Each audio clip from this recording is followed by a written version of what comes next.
मैं लगातार छात्र जीवन से ही राजनीति का हिस्सा हूँ। मैं 17 साल की उम्र से ही कांग्रेस पार्टी की विचारधारा से प्रभावित हूँ। मुझे कांग्रेस ज्वाइन करके किसी के अहंकार को नीचे दिखा और मैंने कांग्रेस ज्वाइन कर ली। सुकमा में सभा चल रही थी, तभी एक सुगबुगाहट थी कि माननीय जो हमारे स्वर्गीय दिनेश पटेल जी हैं, उनके पास नक्सलियों के मेल आ रहे थे। लगातार मेल आ रहे थे, उन्हें पता था, वो बहुत भयभीत थे, चिंतित थे। ये हमला जो हुआ है, वो इस प्रदेश का सबसे दर्दनाक हमला है। मैंने इस हमले को लाइव देखा है, सामने से देखा है। राजनीति मुद्दों की है, मूल्यों की है, मैं समझता हूँ, लेकिन लोगों का साथ देना सबसे बड़ा बेटर है कि आप लोगों के साथ खड़े। मधुसूदन जी जो पहले सांसद भी रहे हैं, 2 बार महापौर रहे, विधानसभा का चुनाव भी उन्होंने लड़ा, संगठन में बड़ी-बड़ी जिम्मेदारी निभाई है। उनके खिलाफ यदि एक 36 साल के युवा को मौका दिया है, तो ये भूपेश बघेल जी की सोच है, दीपक बैज जी की सोच है, सचिन पायलट जी की सोच है कि युवाओं को कैसे आगे बढ़ाना है, कांग्रेस पार्टी की सोच है।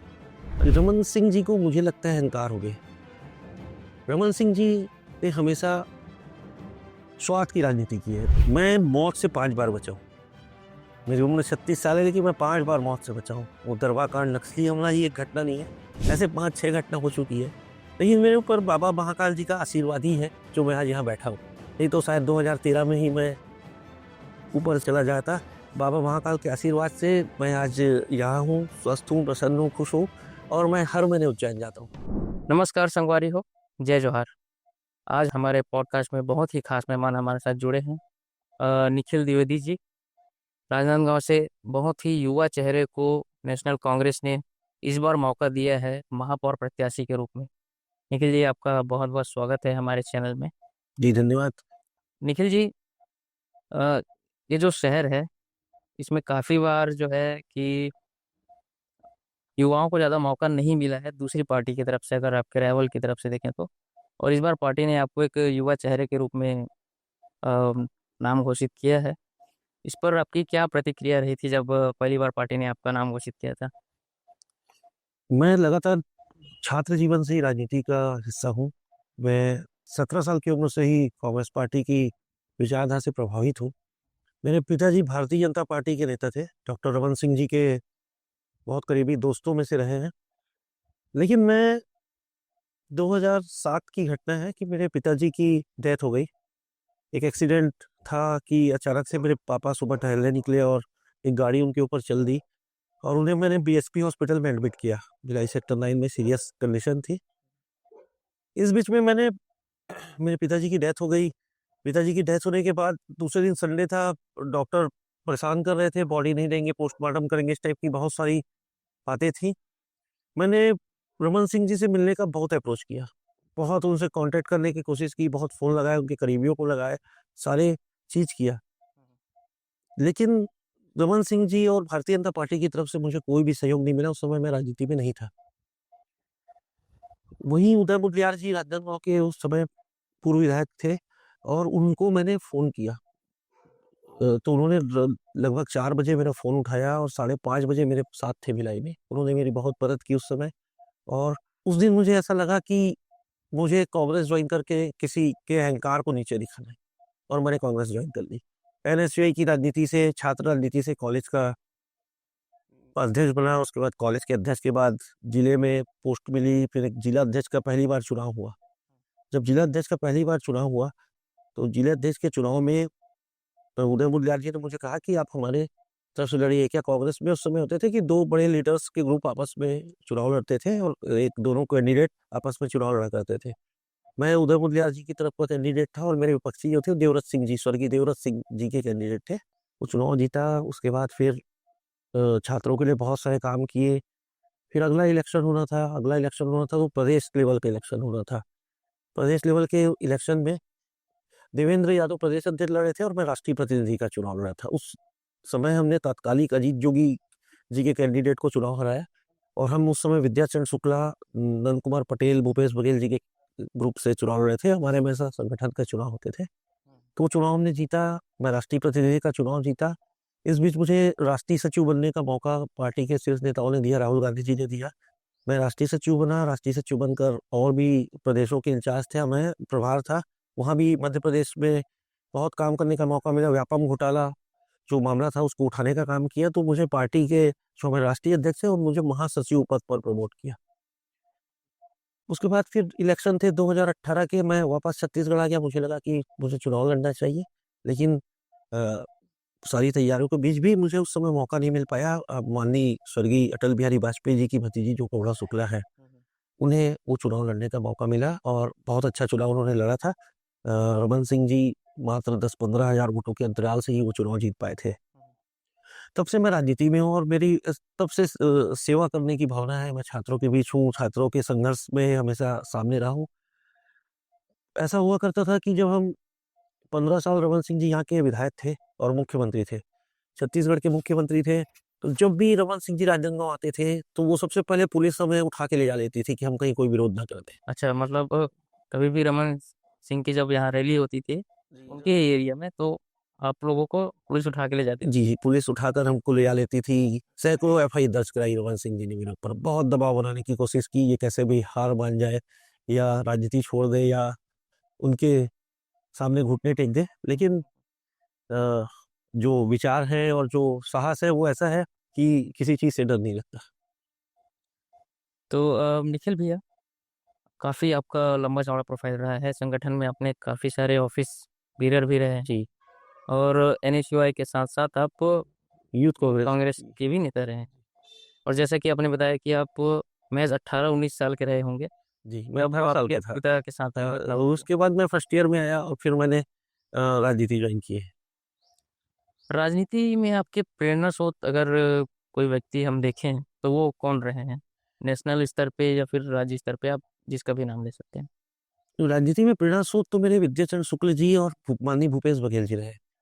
माननीय भूपेश बघेल जी और विद्याचरण शुक्ल जी से मैंने ये सीखा है कि कैसे आप अपना जगह अपनी पार्टी के अंदर या राज्य के अंदर आप अपनी जगह कैसे बना सकते हैं, अपने क्षेत्र में आप अपनी जगह कैसे बना सकते हैं। पार्टी में अपनी जगह भूपेश बघेल जी ने बहुत लड़ाई लड़के बनाई है और वो इस प्रदेश के मुख्यमंत्री बने हैं, उसके लिए भी उन्होंने बहुत कठिन परिश्रम किया है। बहुत 3 बार के मुख्यमंत्री रमन सिंह जी की सामने जब चुनाव हुआ और जिस तरीके का अप्रत्याशित रिजल्ट, मतलब खुद भारतीय जनता पार्टी ने नहीं सोचा होगा कि हम 15 सीट पे सिमट जाएंगे। इसका कारण माननीय भूपेश बघेल जी हैं, जिन्होंने लोगों के बीच जाकर लोगों को, संगठन को इतना मजबूत बनाने का काम किया। तो मेरे प्रेरणा स्रोत माननीय भूपेश बघेल जी हैं, माननीय स्वर्गीय विद्याचरण जी हैं। यानी 15 साल शासन चलाने के बाद बीजेपी को 15 सीटों में सीमित करने का जो काम किया वो किया भूपेश वो बघेल जी ने जी ने किया। किया है। जी। अ, निखिल भैया, जब आपके राजनीतिक जीवन के बारे में हम बात करते हैं तो 2013 में काफी दुखद घटना हुई थी छत्तीसगढ़ में, पूरे न सिर्फ कांग्रेस के लिए जबकि पूरी राजनीतिक क्षेत्र में ये काफी दुखद घटना मानी जाती है। उस समय झीरम घाटी में आप काफिले का हिस्सा रहे थे और नक्सलियों ने आपको भी बंधक बनाया था कुछ घंटे, लेकिन फिर जाने दिया आप। वो जो आपका अनुभव रहा है, वो उस समय आप पे क्या बीत रही थी जब आपने अपने आदर्शों को इस तरीके से गोली मारते हुए देखा? 2025 मई 2013 की घटना है। हम सुकमा में थे। हाँ। सुकमा में एक सभा चल रही थी। सुकमा में सभा चल रही थी तो सारे नेता, तमाम नेता कांग्रेस के वहाँ पे थे। परिवर्तन यात्रा उस कार्यक्रम का नाम था। हम नंद कुमार पटेल जी, विद्याचरण शुक्ल जी के साथ पूरा प्रदेश का दौरा कर रहे थे। मेरे साथी देवेंद्र यादव और मैं, उस समय मैं राष्ट्रीय महासचिव था, देवेंद्र यादव प्रदेश अध्यक्ष थे एनएसयूआई के। तो हम यू के युवा थे और युवा होने के कारण युवाओं को जोड़ने के लिए माननीय नंद कुमार पटेल जी और विद्याचरण जी के साथ पूरे प्रदेश का दौरा कर रहे थे। सुकमा में सभा चल रही थी। सुकमा में सभा चल रही थी, तभी एक सुगबुगाहट थी कि माननीय जो हमारे स्वर्गीय दिनेश पटेल जी हैं, उनके पास नक्सलियों के मेल आ रहे थे। लगातार मेल आ रहे थे, उन्हें पता था। वो बहुत भयभीत थे, चिंतित थे और वो गाड़ी में ही थे, वो गाड़ी सभा स्थल पे उतरे भी नहीं। हम सभा स्थल पे उतरे थे, लेकिन हमें लगा जब दिनेश पटेल जी, जो स्वर्गीय नंद कुमार पटेल जी, शहीद नंद कुमार पटेल जी के सुपुत्र हैं, वो गाड़ी पे ही थे, मैं उनके साथ था। उन्होंने मुझे बताया कि ऐसा-ऐसा मेल आ रहा है और वो चिंतित थे। वो सब, उन्हें पहले से आभास था शायद कि नक्सल हमला हो सकता है। सुकमा से हम केसलूर के लिए अगली सभा में निकल रहे थे, क्योंकि विद्याचरण शुक्ल जी बुजुर्ग हो चुके थे और विद्याचरण शुक्ल जी की थोड़ी-सी तबीयत उस समय नाजुक थी, तो उन्हें भोजन करने में लेट हो गया। भोजन करने में लेट हुआ तो नंद कुमार जी पटेल ने कहा कि आप, विद्याचरण शुक्ला बहुत बड़े नेता हैं, देवेंद्र यादव और हमको कहा कि आप उनके साथ काफ़िले में आइए। अकेले वो आएँगे, वो बहुत बड़े नेता हैं, तो हम उनके साथ काफ़िले में आ रहे थे। इस बीच विद्याचरण शुक्ल जी ने मुझे अपनी गाड़ी में बैठा लिया कि राजनीतिक चर्चा करनी है। मैं नक्सल हमले में विद्याचरण शुक्ल जी की गाड़ी में ही उपस्थित था। ये हमला जो हुआ है वो इस प्रदेश का सबसे दर्दनाक हमला है। मैंने इस हमले को लाइव देखा है, सामने से देखा है। उस समय मेरे मन में यही बीत रहा था कि जस्ट 2 महीने बाद मेरी सिस्टर की शादी थी और मेरे पिताजी भी नहीं है। तो मेरे मन में यही था कि आज तो मैं ज़िंदा नहीं बचूँगा, लेकिन मेरे परिवार का क्या होगा? और यही सोच थी कि आज तो बचना नामुमकिन है, क्योंकि नक्सली जितनी गोली चला चुके थे, उसके बाद भी जब नक्सली ऊपर से नीचे उतर के आ रहे थे, जो जिंदा मर चुका था उसको चाकू मार के फेंक रहे थे, और जो उनको लग रहा था कि ये निर्दोष है तो उसे बंधक बनाने का काम कर रहे थे। लेकिन वो इतना दर्दनाक घटना था, और मुझे लगता है कि ये एक प्रकार की सोची-समझी साजिश थी। यदि आज की डेट में भी आज हमारी सरकार नहीं है, मैंने पिछले 5 साल सरकार में पर्यटन मंडल के डायरेक्टर के रूप में भी इस सरकार को देखा है। लेकिन आज यदि सरकार नहीं है, यदि हम 10 लोग यहाँ इकट्ठा हो जाएँगे, तो एलआईबी, आईबी, इंटेलिजेंस को खबर हो जाएगी कि हम 10 लोग कहीं रमन सिंह जी का विरोध करने तो नहीं आ रहे। सीमा पार से सैकड़ों नक्सली इकट्ठा हो जाते हैं छत्तीसगढ़ में, और इंटेलिजेंस को पता नहीं चलता। कहीं न कहीं सरकार की ये बड़ी चूक है, या सरकार इसमें शामिल थी। और रही बात उस हमले की, तो उस हमले में जो जिस रास्ते से हम गए थे, हम उसी रास्ते से लौटे। सरकार ने दिग्भ्रमित किया कि आपने रास्ता बदल दिया, इसलिए हम आपको सुरक्षा नहीं दे पाए। ये सारा झूठ है। हम जिस रास्ते से गए थे उसी रास्ते से लौटे हैं, और सरकार ने कहीं न कहीं सुरक्षा में इतनी चूक की कि हमारे प्रथम पंक्ति के सारे नेता उस हमले में शहीद हो गए। उस समय जो छत्तीसगढ़ की पूरी लीडरशिप थी हाँ, वो वो सारे सारे समाप्त हो गए। समाप्त हो गए। ये जो नेक्स्ट जनरेशन लीडर जो आप बता रहे हैं भूपेश बघेल जी। जी, उन्होंने कमान संभाली। गांधी और पूरे छत्तीसगढ़ को बहुत मजबूती से कांग्रेस को खड़ा किया। निखिल भैया, इतने सालों के बाद 2013 की काफ़ी दुखद घटना छत्तीसगढ़ में तो हुई। उसके कुछ सालों बाद 2019-20 में भी पूरे विश्व में एक महामारी फैल गई थी, कोरोना काल की। उस समय काफ़ी मैंने ये जानकारी मिली है, और काफ़ी चर्चा भी हुई थी आपके कार्यों की, कि आपने किस तरीके से मोबाइल एम्बुलेंस बना के लोगों की सहायता करी थी। थोड़ा-सा जानकारी उसके बारे में बताइए कि उस समय आपका कार्यभार कैसा था? कोविड काल आया, बहुत बड़ी महामारी थी, लोग बहुत परेशान थे। लगातार शहर में कभी सुनने को मिलता था कि आज इनकी मौत हो गई, आज ये कोविड पॉजिटिव हो गए, आज इनको रेमडेसिविर नहीं मिल पा रहा है, आज इनके लिए बिस्तर नहीं मिल पा रहा, ऑक्सीजन सिलेंडर नहीं मिल पा रहा है। तब मैंने सोचा कि आज यदि हम जनता के साथ नहीं खड़े होंगे, या लोगों के दुख में हम नहीं खड़े होंगे, तो काहे की राजनीति करना? किस लिए राजनीति करना? भारतीय जनता पार्टी के नेता और भी तमाम नेता, मैंने देखा कि कोई सड़कों पे आने को तैयार नहीं था। मेरे घर में मेरी मम्मी है, एक सिस्टर मेरी जिनके मेरे जीजा जी की डेथ हो गई थी, तो उस विधवा थी, और उनकी एक छोटी बच्ची है। मेरी मम्मी मुझे मना करती थी कि बेटा, कहीं तुझे कोविड हो गया तो हमारे को कौन सँभालेगा? लेकिन उस समय मन में आता था कि इतने लोग, तमाम लोग जो मेरे से जुड़े हुए हैं, जो मेरे दुख-सुख में खड़े रहते हैं, ये जनता है जो हमेशा मेरे साथ देती है, मैं यदि इनके दुःख में खड़ा नहीं होऊँगा तो कौन खड़ा होगा? उस समय मैंने अपनी गाड़ी को एम्बुलेंस बना लिया था, ऑक्सीजन सिलेंडर थे, लोगों को एडमिट कराने का काम करते थे, रेमडेसिविर उपलब्ध कराने का काम करते थे, लोगों को ऑक्सीजन नहीं मिल पाता था तो ऑक्सीजन लेके जाते थे, लोगों को हॉस्पिटलों में बिस्तर नहीं मिल पाते थे, उसकी व्यवस्था के लिए दिन भर हॉस्पिटल में लाइन लगा के रहते थे। और तो और आपको एक बात बताना चाहूँगा, आप सोचेंगे कि मेरा ड्राइवर भी गाड़ी चलाना छोड़ दिया था। उसने कहा कि भैया, तोर तो इंश्योरेंस हुई, लेकिन मोर का हुई, मोला कोविड हो गए, मैं कुछ हो नहीं तो का हुई करके काम छोड़ दिया, तो मैं खुद ही गाड़ी चलाता था, और खुद ही लोगों की सेवा करता था। बहुत सारी घटनाएँ मैंने ऐसी देखी कि कहीं किसी के परिजन नहीं थे, और उनकी डेथ हो गई है, तो उनका अंतिम संस्कार करने वाला भी वहाँ पर कोई नहीं था, तो हमने कई लोगों के अंतिम संस्कार भी किए। लेकिन जब तक आप लोगों के दुःख में खड़े नहीं होंगे, तो आपके साथ कौन खड़े होगा? राजनीति मुद्दों की है, मूल्यों की है, मैं समझता हूँ, लेकिन लोगों का साथ देना सबसे बड़ा बेटर है कि आप लोगों के साथ खड़े हैं। भावनात्मक रूप से आपसे लोग जुड़े हों, आप लोगों से जुड़े हों, ये ही राजनीति है। आप यदि देश की सेवा करने आए हैं या क्षेत्र की सेवा करने आए हैं, तो आपको लोगों के दुःख-सुख में खड़ा होना होगा। तो निखिल भैया, जब कांग्रेस ने आपको इस बार महापौर पद के लिए नाम घोषित किया था, उस समय आपकी क्या प्रतिक्रिया रही थी? सबसे पहले आपने अपने किसे इसके बारे में सबसे पहले बताया? किस लीडर से इसके बारे में सबसे पहले आपने चर्चा की थी? चूँकि कांग्रेस पार्टी एक ऐसी पार्टी है, जो युवाओं को मौका देती है। भूपेश बघेल जी इस प्रदेश के ऐसे नेता हैं, जो हमेशा युवाओं को आगे बढ़ाने का काम करते हैं। 24 साल की उम्र में मेरे साथी देवेंद्र यादव को उन्होंने महापौर प्रत्याशी बनाया था भिलाई से। उस समय भी हमारी छत्तीसगढ़ में सरकार नहीं थी। सरकार नहीं थी, बहुत दबाव के बावजूद हम युवा साथियों ने, हम भूपेश बघेल जी हमेशा हम एनएसयूआई यूथ कांग्रेस के लोगों को टिड्डी दल बोलते हैं, टिड्डी दल। हम टिड्डी दल के लोगों ने सरकार के खिलाफ इतनी बड़ी लड़ाई लड़ी। विद्या रत्न, स्वर्गीय विद्या रत्न भसीन जी देवेंद्र यादव के खिलाफ अपोजिशन में चुनाव लड़े थे, जो तत्कालिक विधायक थे। उसके बावजूद उस चुनाव को हमने 50,000 से अधिक वोटों से चुनाव वो जीता है। और ये युवाओं का ही संघर्ष है, युवाओं की एकता है, जिसका नतीजा ये था कि 24 साल की उम्र में पहली बार देश में इतिहास बन गया कि सबसे कम उम्र का कोई महापौर बना तो वो देवेंद्र यादव बना। उसके पीछे भी भूपेश बघेल जी की सोच थी कि एक एनएसयूआई के प्रदेश अध्यक्ष को टिकट दिया, मौका दिया। आज यदि मैं 36 साल का हूँ, इतनी बड़ी वीआईपी सीट है। रमन सिंह जी 3 बार से यहाँ विधायक है, मुख्यमंत्री रहे, इस बार विधानसभा के अध्यक्ष हैं, उन्हें लगता है कि उनका गढ़ है। मधुसूदन जी जो पहले सांसद भी रहे हैं, 2 बार महापौर रहे, विधानसभा का चुनाव भी उन्होंने लड़ा, संगठन में बड़ी-बड़ी जिम्मेदारी निभाई है। उनके खिलाफ यदि एक 36 साल के युवा को मौका दिया है, तो ये भूपेश बघेल जी की सोच है, दीपक बैज जी की सोच है, सचिन पायलट जी की सोच है कि युवाओं को कैसे आगे बढ़ाना है, कांग्रेस पार्टी की सोच है।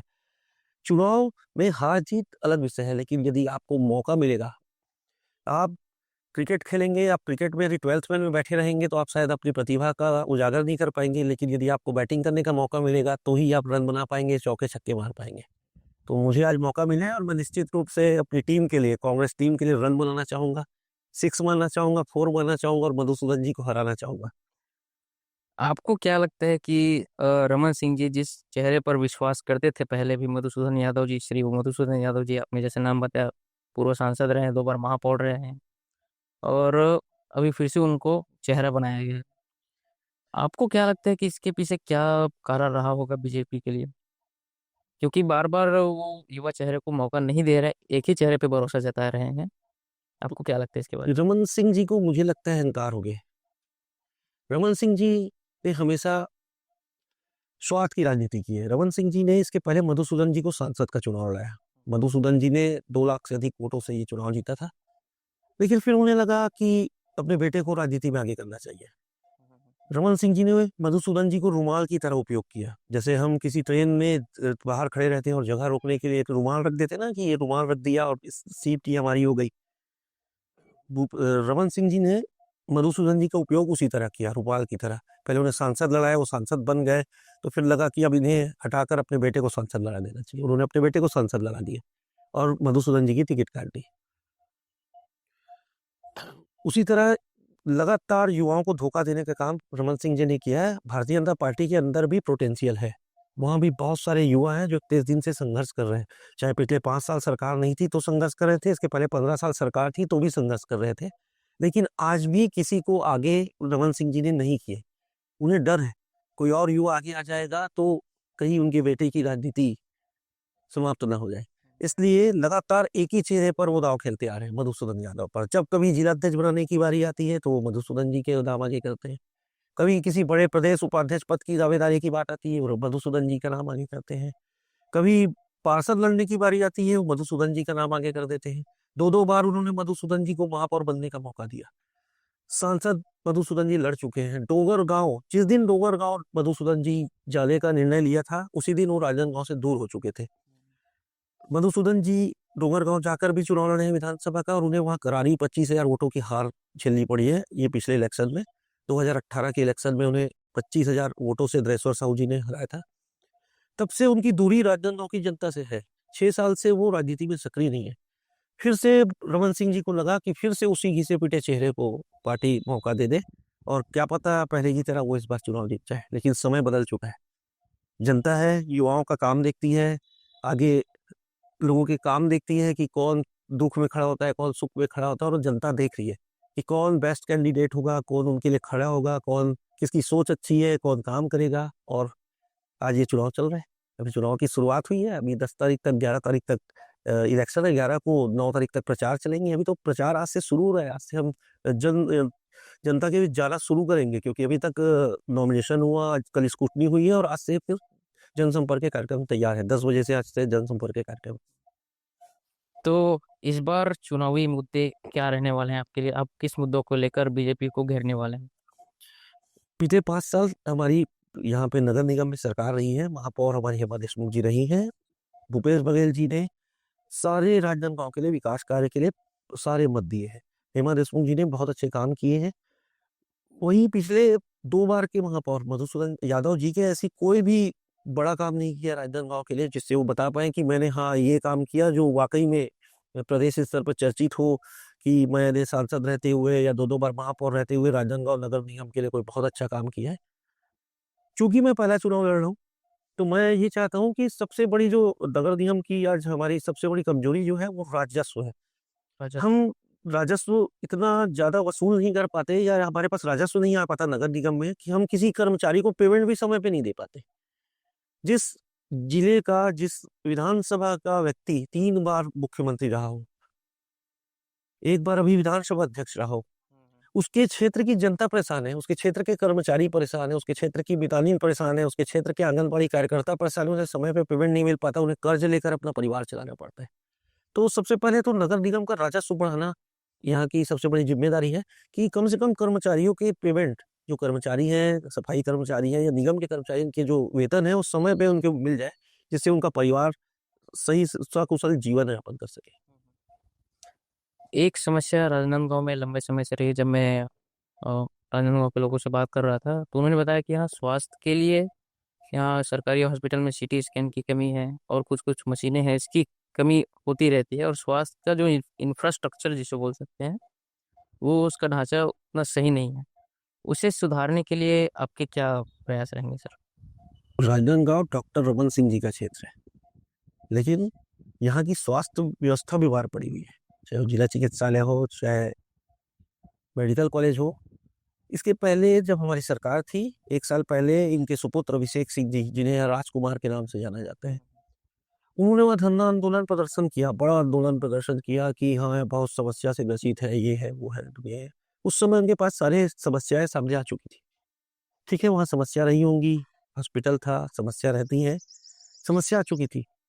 पिछले 1 साल बीतने जा रहे हैं जब उनकी सरकार है, खुद रमन सिंह जी यहाँ के विधानसभा अध्यक्ष हैं। आज 1 साल से हम लगातार आवाज़ उठा रहे हैं कि वहाँ की सीटी स्कैन मशीन खराब है, 22-22 बड़े जो डॉक्टर हैं, उन्होंने अपना रिज़ाइन कर दिया है। आज राजनांदगांव इस समस्या से जूझ रहे हैं, लेकिन अभी तक रमन सिंह जी ने, मधुसूदन यादव जी ने, यहाँ के सांसद संतोष पांडे जी ने इस तरफ कोई भी ध्यान नहीं दिया है। तो स्वास्थ्य व्यवस्था सबसे ज़रूरी चीज़ है राजनांदगांव के लिए कि स्वास्थ्य व्यवस्था बहुत मजबूत हो। कोविड काल के समय मैंने देखा है कि एक रेमडेसिविर इंजेक्शन को भी यदि किसी को चाहिए तो वो ₹250 का इंजेक्शन 25-25 हज़ार रुपए तक लोगों ने बेचा है। तो ऐसी व्यवस्थाओं को सुचारू रूप से लागू करने के लिए एक निश्चित दिशा में काम करने की आवश्यकता है और वो मैं समझता हूँ कि भारतीय जनता पार्टी उस दिशा में आगे नहीं बढ़ पा रही है। तो निखिल भैया, जैसे कि महापौर को कहा जाता है शहर का बॉस, है ना? तो एक शहर के बॉस के रूप में शहर के सड़कें हैं, नल है, बिजली की व्यवस्था है, ये सारी सप्लाई एक काफ़ी मूलभूत चीज़ें हैं जो शहर के लोगों को प्रदान की जाती है। तो इसको एफिशिएंट बनाने के लिए, इसको और मजबूत बनाने के लिए आपके क्या प्रयास रहने वाले हैं अगर आप महापौर के रूप में जीत जाते हैं? मुझे नहीं लगता कि महापौर शहर का बॉस होता है। महापौर तो वो व्यक्ति होता है जो जनता के बीच में रहे। मतलब यदि महापौर को शब्द को उल्लिखित करूँ तो महापौर शब्द का अर्थ है कि प्रथम नागरिक या प्रथम महिला। यदि कोई महिला बन जाती है तो प्रथम महिला और यदि कोई पुरुष बन जाए तो प्रथम नागरिक। महापौर का काम है जनता की मूलभूत समस्याओं को दूर करना, चाहे वो आप जैसे आपने कहा कि बिजली, पानी, स्वास्थ्य, इन समस्याओं को दूर करना। यदि महापौर बनने के बाद कोई अपने आप को बॉस समझे, जिस तरीके से मधुसूदन यादव जी समझ रहे हैं, वो 2 बार के महापौर रह चुके हैं, तो उन्हें लगता है कि मैं शहर का बॉस हूँ, तो गलत समझ रहे हैं। बॉस तो जनता है, जनता जनार्दन का निर्णय जिसके फेवर में होगा, जनता जनार्दन जिसको चाहेगी, वो उनका सेवक बनेगा और महापौर शब्द मतलब सेवक है। राजनांदगांव की सेवा करना, राजनांदगांव की मूलभूत समस्याओं के लिए जूझना, आज के राज्य सरकार भी भारतीय जनता पार्टी की और केंद्र में भी सरकार भारतीय जनता पार्टी की है।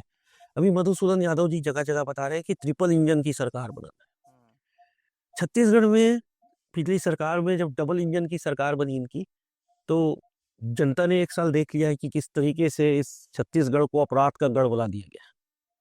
बलौदाबाजार की घटना इस देश की मेरे ख्याल से सबसे बड़ी घटना होगी कि जहाँ पर कलेक्टर एसपी के ऑफिस जल जा रहे हैं, काफ़ी गाड़ियाँ फूँकी काफ़ी गाड़ी फूँकाई जा रही है और सरकार का फेल्योर ये कि सत्तामी समाज की जो मांग थी कि हमारे जैत खंभ में किसी ने अभद्रता की है या किसी ने उसके साथ तोड़-फोड़ की है, हमारी धार्मिक भावना को भड़काने का काम कर रहा है।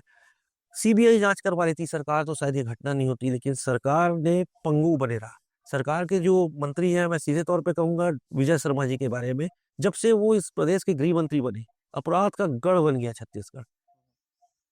पिछली सरकार थी, सरकार में इन्होंने हमेशा शराबबंदी इस मुद्दों को उठाने का काम किया। भारतीय जनता पार्टी के लोगों ने आरोप लगाया भूपेश बघेल जी के ऊपर, सरकार के ऊपर इतने करोड़ के घोटाले। मैं आपको बताना चाहूँगा राजनांदगांव में संविधान चौक है, भीमराव हमारे बाबा साहब भीमराव अम्बेडकर जी का चौक है। इस चौक के 100 मीटर की भी दूरी नहीं है, वहाँ पे इन्होंने शराब भट्टी खोलने का भी काम कर दिया है। ये जो जितने अपराध बढ़ रहे हैं, नशे के कारण बढ़ रहे हैं। खुले तौर पे शराब बिक रही है, जगह-जगह गली मोहल्लों में शराब बेचवाने का काम भारतीय जनता पार्टी के नेता कर रहे हैं और इनके खुद के कार्यकर्ता इसमें संलिप्त हैं। भदौरिया चौक जिसे मैं बोल रहा हूँ, जिसे पहले भदौरिया चौक के नाम से जाना जाता था, आज अम्बेडकर चौक के नाम से जाना जाता है। हमारे बाबा साहब भीमराव अम्बेडकर के नाम से वो चौक बनाया गया है। उस चौक में जिस जगह शराब की दुकान खुली है, वो एक भारतीय जनता पार्टी के नेता का घर है। उसकी जगह पर ये शराब की दुकान खुली है, तो मैं समझता हूँ इससे ज़्यादा छोटी हरकत भारतीय जनता पार्टी नहीं कर सकती। दूसरी तरफ किसानों के साथ धोखा करने का काम लगातार भारतीय जनता पार्टी चल रही है। इस सरकार में कोई भी खुश नहीं है। 3000 शिक्षकों को पार्टी ने निकाल के बाहर कर दिया, सरकार ने निकाल के बाहर कर दिया। ये नहीं सोचा कि उनका परिवार कैसे पलेगा। अभी 80,000 मितानिन प्रेरकों को हटाने की बात कर रहे हैं। 80,000 पूरे प्रदेश में 80,000 मितानिन प्रेरक हैं, जिन्हें हटाने का काम करने का काम कर रहे हैं। तो इनकी सोच मुझे समझ नहीं आती। दूसरी तरफ महिलाओं को आकर्षित करने के लिए इन्होंने महतारी वंदन योजना। मैं कुछ दिन पहले समाचार पत्रों के माध्यम से पढ़ रहा था कि सनी लियोनी के नाम का भी खाता है। सनी लियोनी के मुद्दा उठाया था काफी। कि सनी लियोनी के नाम का भी पैसा उसके अकाउंट तक पहुंच रहा है सरकार का। मतलब आप समझ लीजिए किस तरीके का भ्रष्टाचार ये करना चाहते हैं। दूसरी तरफ महिलाओं को यदि 1000 दे रहे हैं, तो दूसरी तरफ उनसे लूटने का काम कर रहे हैं। पहले बिजली बिल यदि किसी मध्यम वर्गीय परिवार का 200-300 रुपए आता होगा, आज वो बिजली बिल 2000 रुपए आ रहा है। ये एक तरफ से पैसा डालने का काम कर रहे हैं, दूसरी तरफ से पैसा निकालने का काम कर रहे हैं। इन्होंने चुनाव के पहले चीख कर अपने घोषणा पत्र में कहा कि हम 500 रुपए में रसोई गैस देंगे, गैस का सिलेंडर 500 में देंगे। आज गैस का सिलेंडर 1000 रुपए का है। इन्होंने उसमें कहीं 500 रुपए करने की कोशिश नहीं की है। इनके पास युवाओं के लिए कोई नीति नहीं है। आप रोज देखेंगे कि कोई ना कोई युवा धरने में बैठा है, सरकार को घेर रहा है। साल भर नहीं हुए सरकार के। सरकार की स्थिति क्या है आप देख रहे हैं। इस प्रदेश का जो मुखिया है, उनका नाम तो विष्णुदेव साय है, लेकिन हम कांग्रेसी लोग उन्हें साय-साय बोलते हैं, क्योंकि वो सब बोलते थे कि हम बहुत साय-साय काम करेंगे, लेकिन आज तक मुझे नहीं लगता कि वो मुख्यमंत्री भी हैं। जनता उन्हें समझ ही नहीं पा रही है कि कहीं वो मुख्यमंत्री है। वो डिसीजन मेकिंग पावर में ही नहीं है। लगता ही नहीं कि वो जनता के बारे में सोचते हैं या कुछ करते हैं। तो आज बहुत बुरी स्थिति है। सरकार की बहुत बुरी स्थिति है। जनता बहुत परेशान है, हर चीज़ से परेशान है। ठेकेदार है, नगर निगम के ठेकेदार हो, चाहे पीडब्ल्यूडी के ठेकेदार हो, किसी का पेमेंट नहीं हो रहा है। सरकार के पास आर्थिक नीति की कोई नीति नहीं है कि वित्त मंत्रालय कैसे चलेगा। इनके जो मंत्री हैं, ओपी चौधरी, वो कलेक्टर रहे हैं, लेकिन मुझे नहीं लगता कि वो कोई समझदार व्यक्ति हैं कि जो सरकार को चला सके। निखिल भैया, एक जो मुद्दा काफ़ी ज्वलंत रहा है और काफ़ी इसके बारे में न्यूज़ चैनल में भी ये बातें आई है कुछ बारे में, लेकिन पिछली महापौर ने या पिछले नगर निगम ने इस पर ध्यान दिया नहीं दिया, मुझे तो उनकी जानकारी नहीं है कि जो बिजली के तार है ये काफ़ी खतरनाक अवस्था में खुले में ही रहते हैं। तो इस परेशानी से निपटने के लिए आपका क्या प्लान ऑफ एक्शन रहेगा? ये बहुत बड़ा मुद्दा है कि बिजली के तारों के कारण बहुत सारी घटनाएं हुई। बहुत सारे लोग करंट की चपेट में आकर कई युवाओं की भी मौत हो गई है। बिजली के तारों को सुव्यवस्थित करना या ज़मीन के नीचे से बिछवाना या फिर बहुत हाइट से बिछवा देना, ये काम करना बहुत ज़रूरी है राजनांदगांव जनता में, क्योंकि शहरी जो क्षेत्र है, वो सकरा क्षेत्र है। चाहे ब्राह्मणपारा हो, चाहे गुड़ापू लाइन की सड़कें हो, चाहे कामठी लाइन की सड़कें हो, चाहे बाजपेयीपारा की सड़कें हो, ये जो जगह है वो सकरी जगह है। यहाँ पर पार्किंग की व्यवस्था भी नहीं है। बिजली के तार तो एक बड़े मुद्दे हैं कि उन्हें सुव्यवस्थित करना बहुत ज़रूरी है। दूसरी चीज़, राजनांदगांव शहर की जनता सबसे ज़्यादा परेशान है पार्किंग की व्यवस्था से। आज शहर में पार्किंग की व्यवस्था नहीं है। अब मैं यदि महापौर बनता हूँ, तो सबसे पहले पार्किंग की व्यवस्था करना मेरा सबसे मुख्य काम होगा कि मैं सबसे पहले राजनांदगांव की जनता को एक अच्छी पार्किंग दूँ कि हाँ, उन्हें यदि गोल बाज़ार जाना है, तो उनकी गाड़ी कहाँ खड़ी होगी, उन्हें मालूम हो। ये ना हो कि वो ट्रैफ़िक में उनकी गाड़ी जाने के कारण पूरे शहर में ट्रैफ़िक जाम हो जाए। ये सबसे बड़ी समस्या है। अतिक्रमण भी जैसे आप बता रहे हैं, ट्रैफिक की समस्या, उससे बड़ी समस्या जो अतिक्रमण के कारण ही ये ट्रैफिक वाली समस्या ही आती है। चूंकि राजा दिग्विजयदास जी की सोच से ये शहर बसा है, बलराम दास जी की सोच से शहर बसा है और बहुत अच्छा शहर बसा है। आप राजनांदगांव की सड़कों से कहीं से भी निकलेंगे तो सीधा नेशनल हाईवे पे मिलेंगे। चाहे आप माना मंदिर चौक से निकलेंगे तो सीधा हाईवे पे मिलेंगे, महावीर चौक पे मिलेंगे। आप यदि यहाँ भारत माता चौक से निकलेंगे तो सीधे हाईवे मिलेंगे, तिरंगा चौक से निकलेंगे तो सीधे हाईवे मिलेंगे, गर्ल्स चौक से निकलेंगे तो सीधे हाईवे मिलेंगे। तो राजा हमारे दिग्विजय दास जी ने, सर्वेश्वर दास जी ने इसे बहुत अच्छी बसावट से बसाया है। लेकिन अब चूंकि आबादी बढ़ती जा रही है, गाड़ियाँ बढ़ती जा रही है, तो ये सब पार्किंग की व्यवस्था आज की डेट में उसके कारण प्रभावित हो रही है। तो इस चुनाव के लिए आपका जो मैनिफेस्टो रहेगा राजनांदगांव की जनता को, जब आप निकलेंगे, पब्लिक प्रचार में निकलेंगे, तो क्या मैनिफेस्टो रहेगा? किस बात के लिए आप राजनांदगांव की जनता को मनाएंगे कि आपको वो महापौर के रूप में चुनेंगे? मैनिफेस्टो जो है वो पार्टी का निर्णय है। मैनिफेस्टो पार्टी के बहुत सारी टीम गठित की गई है, उसका जन घोषणा पत्र जारी होने का है। लेकिन मैं जो समझता हूँ जनता के लिए, मैं युवाओं की सोच से बात करता हूँ। मैं सोचता हूँ कि युवाओं के लिए जो कोचिंग है, चाहे पीएससी की हो, नीट की हो, ये सब की जो कोचिंग है, हमारे पास गांधी सभागृह है, म्युनिसिपल स्कूल हमारा जो एक मैदान है उसके बाजू में गांधी सभागृह करके एक जगह है। वहाँ पे इसकी जो परीक्षाएं हैं या इसकी कोचिंग है उसको फ्री किया जाए नगर निगम की तरफ। दूसरा, खिलाड़ियों के लिए यदि छत्तीसगढ़ राजनांदगांव का कोई खिलाड़ी छत्तीसगढ़ लेवल पे खेलता है या देश लेवल पे खेलता है, इंटरनेशनल लेवल पे खेलता है, तो नगर निगम की तरफ से उसके लिए कोई सम्मान राशि तय कर दी जाए कि हाँ, कोई खिलाड़ी यदि अपने प्रतिभा का उजागर करे तो उसे एक सम्मान राशि हम नगर निगम की तरफ से वो कर दें। तीसरी सोच मेरी ये है कि आज लोग जो है सबसे ज़्यादा परेशान है डायग्नोस्टिक सेंटर से। आज हमारे यहाँ यदि सिटी स्कैन की मशीन खराब है या सोनोग्राफी की मशीन खराब है, उन्हें बाहर जाना पड़ता है, 3-3 4-4 हज़ार रुपए देने पड़ते हैं। यदि मैं महापौर बनता हूँ तो नगर निगम के एक फंड से एक डायग्नोस्टिक सेंटर खोला जाएगा। उस डायग्नोस्टिक सेंटर में मरीजों के लिए मुफ्त में इलाज के लिए सोनोग्राफी, सिटी स्कैन और इस सारे जो व्यवस्था है वो मुफ्त में की जाए। सरकार तो फेलवर मुझे साबित लगती है, राज्य सरकार की आज एक सिटी स्कैन मशीन को नहीं बना पा रही है, लेकिन नगर निगम के बजट से एक डायग्नोस्टिक सेंटर खोल दिया जाए जिससे जनता को लाभ मिल पाए। तो ये सोच लेकर मैं जनता के बीच जाऊंगा और मैं ये भी सोचता हूँ कि शहर जो हो धूल मुक्त हो, प्लास्टिक मुक्त हो। आज इतने केंद्र सरकार की बहुत सारे गाइडलाइंस के बावजूद प्लास्टिक आज जगह जगह बिक रहा है। हर जगह प्लास्टिक आपको देखने को मिलेगा और ये प्लास्टिक जानलेवा है, तो ये मुक्त हो। मैं ये भी चाहता हूँ कि हम पूरा शहर का जो लोग हैं, जितने भी लोग हैं, शिवनाथ नदी का पानी पीते हैं। रानी जोत कुंवर देवी करके हमारा मुहारा वाटर वर्क्स है, वहाँ से पानी पूरे शहर में सप्लाई होता है। बहुत बीच में मैं पेपर में पढ़ता था, न्यूज़पेपर में पढ़ा कि बहुत सारे लोग वहाँ पे, कुछ कर्मचारी या कोई पार्षद शराब पीते बैठा है, मतलब वहाँ की सुरक्षा जीरो है। उस सुरक्षा को बढ़ाने का काम सबसे पहले मैं नगर निगम का महापौर बनते ही करूंगा। क्योंकि यदि कोई शरारती व्यक्ति या कोई गंदी सोच का व्यक्ति या फिर ये जिला नक्सल है, कोई इस टाइप का अभद्र व्यक्ति वहां जाकर यदि उसमें जहर मिला दे या कोई रसायन मिला दे, जिसको पीने के बाद पूरा शहर यदि जहरीला पानी पी ले, तो इस शहर का क्या होगा? उस जगह की सुरक्षा बढ़ाने का काम करना महापौर की सबसे पहली भूमिका होगी कि उस जगह की सुरक्षा बढ़ाई जाए, चारों साइड सीसीटीवी कैमरे से उसे घेरा जाए कि हाँ, शहर की जनता को ये पता हो कि हम सुरक्षित पानी पी रहे हैं। ठीक। तो निखिल भैया, जब मैं आपके बारे में रिसर्च कर रहा था, तो आपका इंस्टाग्राम प्रोफाइल पे मैं गया था, उस पे आपकी लाइन थी, पहली लाइन थी, महाकाल भक्त। जी।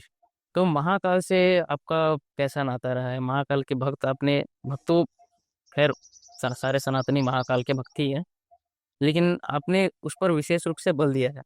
तो महाकाल से आपका क्या नाता है? मैं मौत से 5 बार बचा हूँ।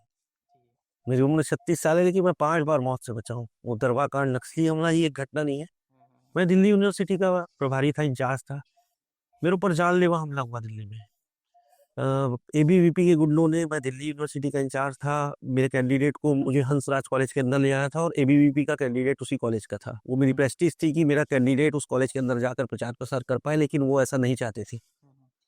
लेकिन जब हमने अपने कैंडिडेट को लेकर कॉलेज के अंदर घुसा तो उन्होंने हम पर हमला करवा दिया। 7-7 8-8 फीट के भयंकर बॉडी बिल्डर लड़कों ने हम पर हमला किया, बेसबॉल के बल्ले से हमला किया, गोलियां चली। लेकिन बाबा महाकाल की आशीर्वाद था कि मैं उस हमले में भी बच गया। मेरा एक बड़ा एक्सीडेंट हुआ तो मेरी गाड़ी पूरी क्षतिग्रस्त हो गई। कोई गाड़ी को देखकर बोलता नहीं कि इसमें कोई भी बचा हो, लेकिन मेरे एक खरोच भी नहीं आई। एक बार कांग्रेस भवन के कार्यक्रम में एक प्रभारी आए हुए थे और वहाँ पर जो पानी गिर रहा था और चेस्टम चौक में कांग्रेस भवन था, मैंने तार लाइट बंद हो गई तो एक तार को छूने का प्रयास किया, बिजली के करंट से मैं चिपक गया था, लेकिन फिर भी मुझे कुछ नहीं हुआ। ऐसे 5-6 घटना हो चुकी है, लेकिन मेरे ऊपर बाबा महाकाल जी का आशीर्वाद ही है जो मैं आज यहाँ बैठा हूँ। नहीं तो शायद 2013 में ही मैं ऊपर चला जाता। बाबा महाकाल के आशीर्वाद से मैं आज यहाँ हूँ, स्वस्थ हूँ, प्रसन्न हूँ, खुश हूँ और मैं हर महीने उज्जैन जाता हूँ। जी। तो मेरी एक सोच थी कि मैं राजनांदगांव की जनता को भी बाबा महाकाल का आशीर्वाद दिलाऊं, इसलिए मैं पिछले 5 वर्षों से बाबा महाकाल जी की भव्य शोभा यात्रा राजनांदगांव में निकालता हूँ। इसमें हज़ारों की संख्या में लोग उपस्थित होते हैं और ये गैर राजनीतिक कार्यक्रम होता है। इसमें मैं ऐसा नहीं सोचता कि इसमें केवल कांग्रेस के लोग आए, इसमें भारतीय जनता पार्टी के लोग भी आते हैं, अन्य सभी दल के लोग आते हैं। मधुसूदन यादव जी भी आते हैं, संतोष पांडे जी भी आते हैं, नीलू शर्मा जी भी आते हैं, सारे लोग आते हैं। हमारे कांग्रेस के सारे नेता कुलबीर छाबड़ा, हेमंत देशमुख, जीतू मुखिया, सभी लोग मिलकर हम बाबा महाकाल जी की सेवा करते हैं। हम भी प्रार्थना करते हैं कि बाबा महाकाल की कृपा हम सब पे बने रही है। और निखिल भैया, ये जो पॉडकास्ट है वो जनता के बीच में जाने का काफ़ी बढ़िया माध्यम है और काफ़ी प्रखर तरीके से आपने अपनी बात रखी। और एक बार फिर हमारे चैनल एवं संवाद में अ, समय देने के लिए आपको बहुत बहुत धन्यवाद। बहुत बहुत धन्यवाद, बहुत बहुत धन्यवाद।